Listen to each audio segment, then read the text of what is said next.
92번 풀어보겠습니다. 자, 간호수가 산정 방법에 그들의 중증도에 따른 간호 요구량에 따라 동질적인 몇 그룹으로 분리한 후 자원 소모량을 측정해서 각 분류군별로 다르게 수가 산정하는 방법이 무엇이냐고 물어봤죠. 그래서 여기 이 문장에서 가장 중요한 키워드가 뭘까요? 환자 중증도에 따라서 환자를 분류해서 원가를 측정하는 거기 때문에 환자 분류 체계에 대한 원가 산정 방법을 설명하고 있습니다.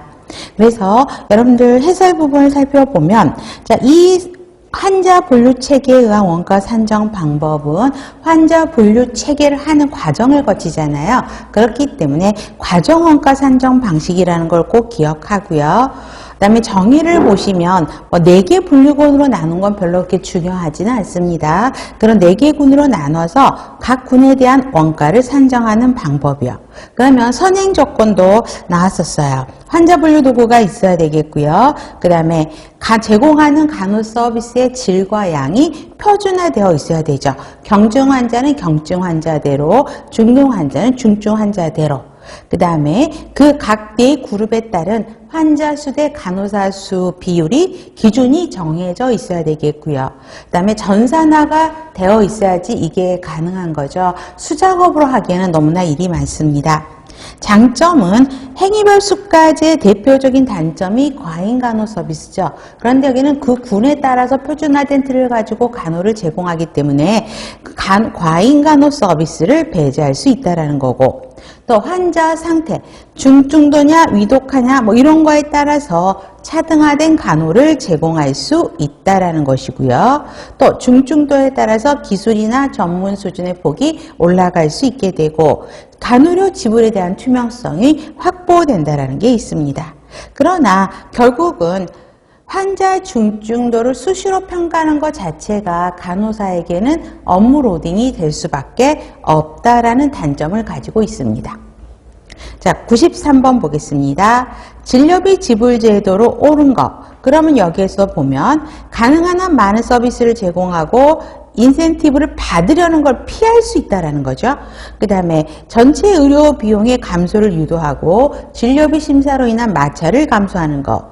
상대적으로 의료의 질이 낮아질 수 있는 것. 여기서 또 키워드가 질병군이죠. 질병군에 따른 진료 특성을 반영했다. 포괄수가제의 특성을 설명하고 있습니다.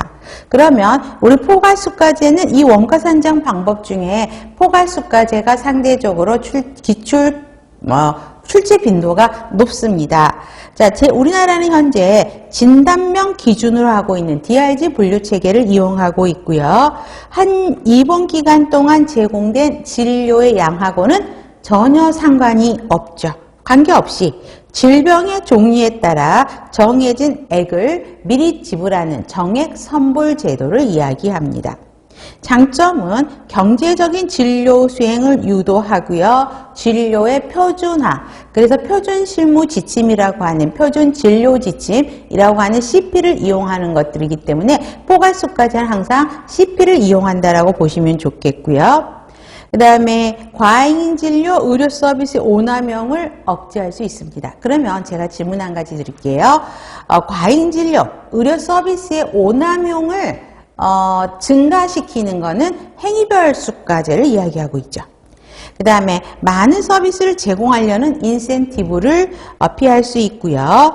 진료 과정에서 투입 증가로 인한 의료비 상승을 억제할 수 있고, 그 다음에 마찰이 감소하게 되고 진료비 청구 방법의 간소화, 그 다음에 진료비 계산의 투명성이 있게 됩니다. 단점은요, 서비스를 많이 제공할까요? 아니죠. 서비스 제공을 최소화할 수밖에 없습니다. 그래서 질이 떨어질 수 있다는 거고요. 그 다음에 우리 포괄수까지 하면서 입원 기간이 굉장히 짧아졌어요. 그럼 환자의 치료라는 결과물이 짧은 기간 안에 다 나와야 되기 때문에 그 서두름에 의한 의료과호 가능성이 있게 된다는 거. 합병증이 발생하면 적용하기 어렵고요. 환자와의 마찰이 우려돼서 비용 절감을 위한 조기 퇴원이다 라는 것이죠. 조기 퇴원을 시키죠. 그래서 환자에게 위험 비담이 증가하고, 그 다음에 표준화된 프로토콜을 가지고 거의 동일한 거를 쓰기 때문에 진료 파트에서